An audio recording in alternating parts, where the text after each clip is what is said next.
जब भी सत्य और दान की चर्चा होती है, राजा हरिश्चंद्र का नाम सबसे पहले लिया जाता है। सच बोलने और दान देने के लिए उनकी मिसाल आज भी दी जाती है।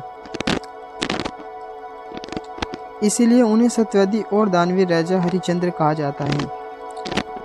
वो ऐसे दानी थे जो अगर सपनों में भी किसी को दान देते हुए देख ले तो उसे पूरा जरूर करते थे। उन्होंने सत्य के मार्ग पर चलने के लिए अपने राजपाट से लेकर पत्नी तारामती और पुत्र रोहित्यो का भी त्याग कर दिया। भले ही अपनी सत्यवादी और दानवीरता छवि के कारण राजा हरिश्चंद्र की काफी लोकप्रियता थी, लेकिन उनका पारिवारिक जीवन अनंत दुखी रहा। जानते हैं राजा हरिश्चंद्र के त्याग और सत्यवादी की कहानी के बारे में। सुनिए। राजा हरिश्चंद्र के बारे में कहा जाता है कि एक बार उन्होंने सपने में महर्षि विश्वामित्र को अपना सारा राज्य दान में देते हुए देखा, लेकिन अगले दिन जब वो सुबह जागे तो सपना भूल गए थे। महर्षि विश्वामित्र महल में आए और राजा हरिश्चंद्र को उनका सपना याद दिलाया।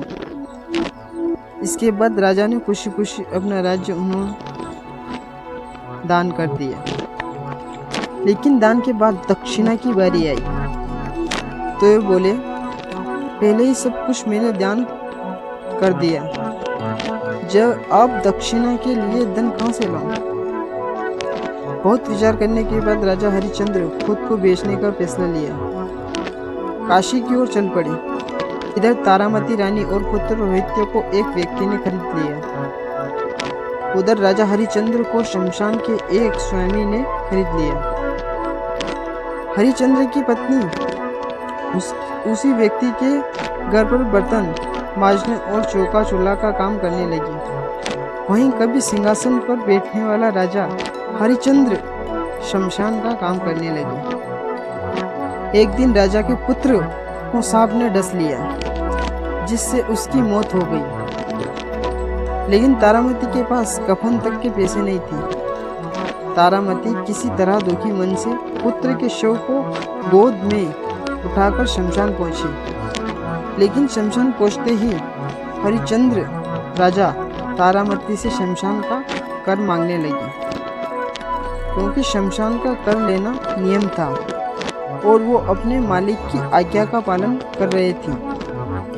राजा हरिश्चंद्र पत्नी से बोले कि शमशान का कर तो देना ही पड़ेगा। फिर हरिश्चंद्र ने अपनी पत्नी से कहा कि ये तुम्हारी पास कर देने के लिए धन नहीं है तो अपनी साड़ी का कुछ भाग फाड़ कर दे दो, उसे कर के रूप में रख लूँगा।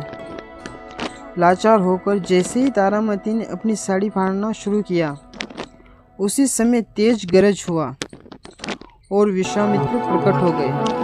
विश्वामित्र बोले, हे राजा, तुम धन्य हो। ये सब तुम्हारी परीक्षा हो रही थी, जिसमें तुमने ये सिद्ध कर दिया कि तुम श्रेष्ठ दानवीर, सत्यवादी और धार्मिक हो।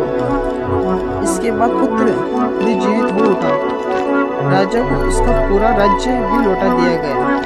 इतना ही नहीं, महर्षि विश्वामित्र ने कहा कि संसार में जब भी धर्म, दान और सत्य की बात की जाएगी, राजा हरिश्चंद्र का आदर सम्मान के साथ सबसे पहले नाम लिया जाएगा। ये थी राजा हरिश्चंद्र के त्याग और समर्पण और दुख की कहानी।